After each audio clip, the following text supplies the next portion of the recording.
కానీ జున్ను పాలల్లో మాత్రమే కొలెస్ట్రాల్ మోతాదు అనేది 3-4 రెట్లు 5 రెట్లు ఎక్కువ ఉంటుందన్నమాట. అంచేత అది కొలెస్ట్రాల్ ఇవన్నీ కూడా బాడీకి అట్లా అవసరం కాబట్టి మొదటిసారి ఇమ్యూనిటీకి సంబంధించినవన్నీ బాగా ఉంటాయి ఈ పాలల్లో.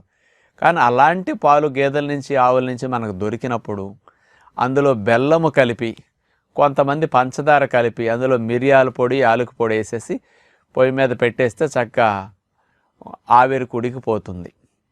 అలా జున్ను ఉడికిన తర్వాత 1 కప్పు 2 కప్పులు అందరూ తింటూ ఉంటారు. అది కామన్గా జరిగే ప్రక్రియ.